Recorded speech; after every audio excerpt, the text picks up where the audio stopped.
Accord, désaccord avec Guillaume Durand sur Radio Classique et Paris Première. Non seulement nous allons parler, bonjour Jean-Claude, bonjour Maurice, nous allons parler de football parce que demain c'est la liste des 23 et que l'Euro, c'est quand même quelque chose de très important pour la France, comme le Festival de Cannes.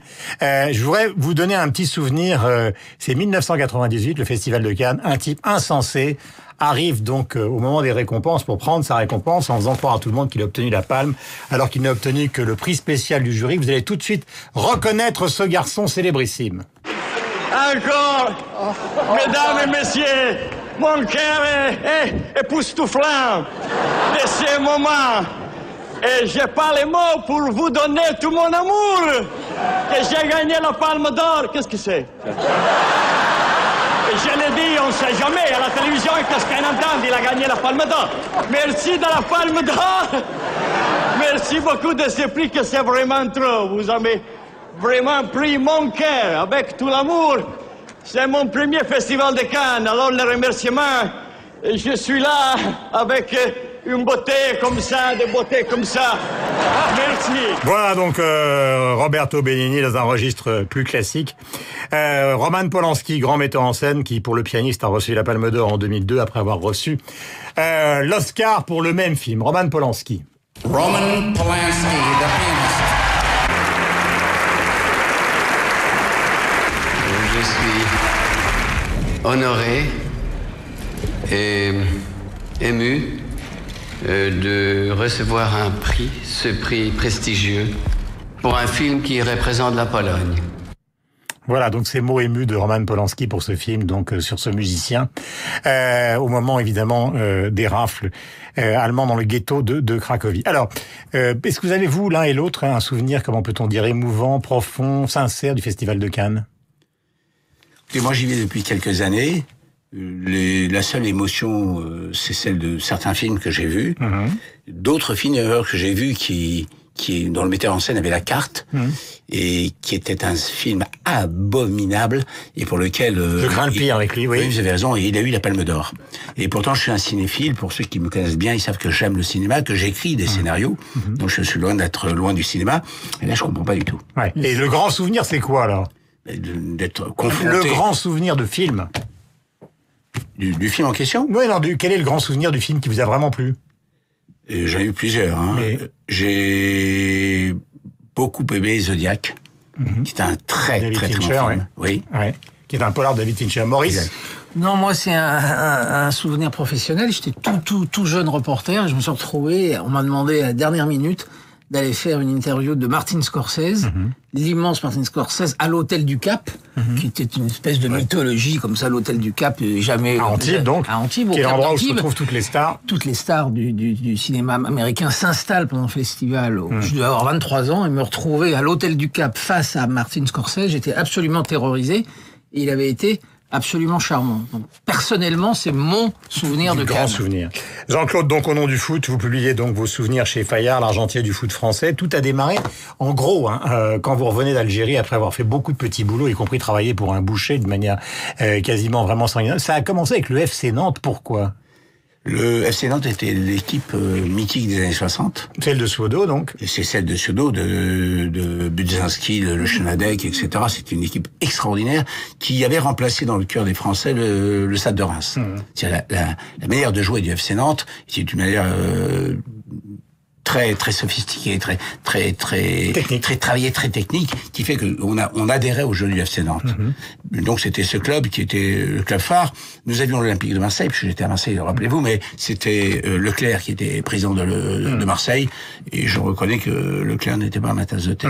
Mais alors c'est là que vous découvrez que le stade Marcel Sopin étant complètement en déliquescence totale, vous vous dites, c'est peut-être là qu'on va commencer par installer autour du stade, puisque la télévision arrive, justement les fameuses publicités, et donc co-gérer entre vous, les présidents de clubs, la Ligue, l'avenir économique du football français. C'est vrai, mais les panneaux de stade donc n'étaient pas commercialisés, c'est évident, mais on était loin de la télévision.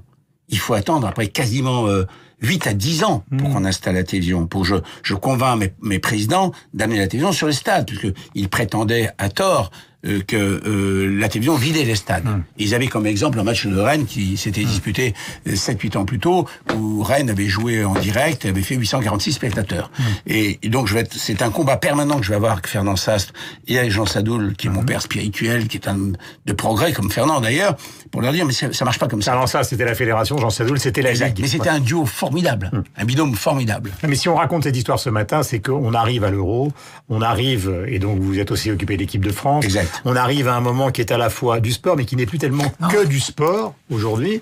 Parce qu'on voit les mesures de sécurité fondamentales qui sont prises, le dispositif, tout ça va donner une certaine, à la fois du plaisir et de l'attention. Maurice. Je crois qu'on va un tout petit peu trop vite, parce que moi j'ai connu Jean-Claude à Nantes, précisément, quand il amenait sous son bras les panneaux pour aller au stade. Donc ce qui est intéressant, surtout c'est que dans l'économie, dans le capitalisme français, c'est un des rares qui a inventé de toute pièce une activité. Le Jean-Claude Darmon que j'ai connu en 77 et le Jean-Claude Darmon 20 ans plus tard, c'est un type qui a inventé un vrai métier dans l'économie française. C'est cet aspect-là qui est absolument fascinant. Alors ça a engendré ensuite des millions. Mais c'est un métier qui est parti de absolument zéro. Et c'est ça qui est intéressant. On raconte dans le livre, vous racontez par exemple... dans mon livre le cheminement de ce métier, de cette pensée, de cette envie. Parce que si on n'aime pas le football, on n'invente pas dans le football.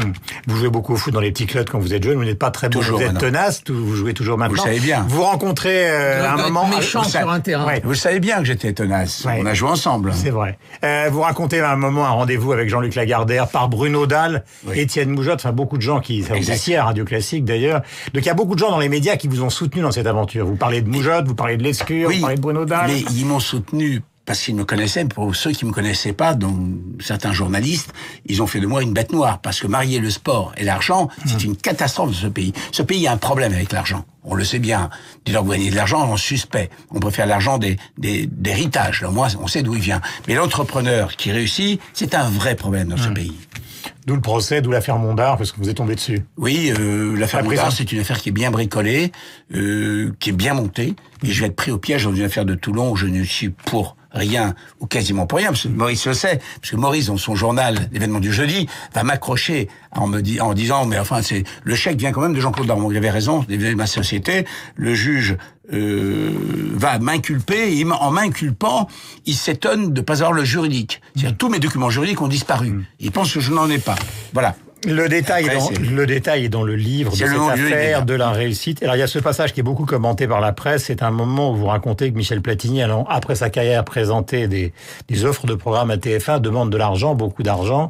Et ce qui vous fait dire, et c'est effectivement beaucoup commenté, que il faut pas tellement s'étonner de ce qui arrive à Platini parce qu'il a toujours eu un goût de l'argent effréné. Deux choses. C'est un peu bizarre d'un type qui a fait une fortune colossale. Vous permettez? Je vous en prie. Deux choses. D'abord, ce qui arrive à Michel Platini aujourd'hui, il me rend pas heureux. C'est clair, je suis ni revanchard, ni envie de régler mes comptes, etc. C'est pas le débat. Le débat, c'est que il faut pas avoir honte de l'argent. Et dire que Michel Platini n'est pas un homme d'argent, c'est un foutage de gueule. Il est un homme d'argent. Sauf qu'il faut pas faire n'importe quoi pour de l'argent. Aujourd'hui, il est condamné par le TAS, qui est la haute autorité du football, du sport, pardon. Donc ça, c'est un autre problème. Quand je raconte cette histoire, c'est Patrick Lelay qui me la raconte. Je n'étais pas là. Le président de TF1, et qui me l'a encore raconté il y a 15 jours, et qui dit Bernard Gestar est venu, etc., avec la gloire de Michel, puisque Michel était d'accord. Il s'agissait de présenter les émissions qui étaient les grands entretiens. Il voulait voir Reagan, il voulait voir le pape, etc. Bon, ça, c'est vrai, ça interpelle et ça m'a fait beaucoup rire. Lelay et moi, et Étienne probablement, parce que Étienne était au courant. Jean-Claude Darmon, nom du foot, édition Fayard, vous aurez absolument le détail de toute cette aventure qui est la vôtre, jusqu'à la vente de la société Don Sport Fine en 2004. Alors on va prendre des questions d'actualité. Est-ce que vous pensez, l'un et l'autre, grand amoureux du foot, que Ben Arfa doit être dans la liste? Maurice Zafran, donc Jean-Claude Darmon. Oui, je pense que sur la saison... C'est demain, La saison qu'a fait Ben Arfa, il mérite incontestablement dans la liste. Je pense qu'il y sera pas. Je pense qu'il y sera pas parce que Deschamps est quelqu'un d'extrêmement construit, qui a prévu son coup depuis quelques mois, avec des joueurs qui, selon lui, sont complémentaires. Donc il va aller à Barcelone, mais il sera pas en équipe de France. Il sera dans la liste des remplaçants éventuels s'il y a un blessé, etc. Mais je pense qu'il sera pas dans la première liste. Il restera sur son plan. Maurice a raison. Je pense que Ben Arfa n'ira pas. Lacazette peut-être ira. Mais il a passé 3 buts le dernier match. Enfin bon, d'accord, mais il a un début de saison un peu difficile. Là, il se reprend, c'est un énorme joueur. D'autres joueurs comme Gamero, devraient être sur cette liste. C'est qu'il a aujourd'hui, il a au moins 20 ou 21 joueurs d'aider archi sûrs. Et après, il a 1 ou 2 joueurs qu'il peut mettre. Il a pléthore de joueurs. Question. Est-ce que vous considérez l'un et l'autre que la France a une chance dans cet Euro? Parce qu'à la sortie donc du mondial, on a dit on est très loin derrière les Belges, très loin derrière les Allemands, d'une certaine manière loin derrière les Anglais qui nous ont battus. Moi, je vous dis qu'on va être finaliste, ça c'est sûr, et probablement qu'on va gagner l'Euro parce qu'on le dispute chez nous avec des joueurs de qualité qui jouent tous dans les plus grands clubs du monde. On a un entraîneur qui est d'un très bon niveau, qui ne lâche jamais rien. Et vous allez voir. En finale, on est en finale. Et après, on sera probablement dans les 4 derniers. Maurice, et puis après, tout peut se jouer. Après, tout peut se passer, mais je pense qu'on sera dans les 4. On joue chez nous, hein. On sera dans les 4 derniers. Et 2 fois, on a joué chez nous. L'Euro 84, la 98. 2 fois, on a gagné la compétition. C'est dire qu'on sait se prendre en main.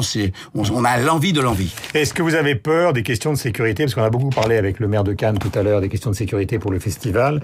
Bernard Cazeneuve déploie des trésors justement de sécurité pour sécuriser l'Euro. Est-ce que vous avez, Maurice Zaffran et Jean-Claude Darmon, des craintes?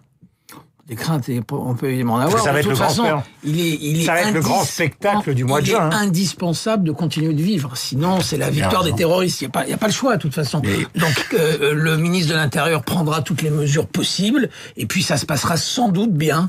Je crois pas qu'on puisse dire. Maurice a raison. C'est pas la sécurité qui est le premier élément qu'il faut retenir. On a tous envie que ça se passe bien. Mais avouer une peur, c'est donner raison aux terroristes. On n'a aucune peur dans le milieu du football. Et on a un ministre qui a l'air de bien prendre au sérieux sa responsabilité et son travail. Je pense qu'il n'y aura pas de problème. Donc la crainte s'efface. J'ai une question au chef d'entreprise que vous êtes. Vous êtes Juppé, parce que vous votez pas à gauche, vous? Non, je ne veux pas à gauche, non. Non. Vous êtes Juppé, Sarkozy ou Fillon? Je suis Sarkozy. Qui en doit. Alors Raffarin disait qu'il était Juppé. Moi, il a tort, Jean-Pierre.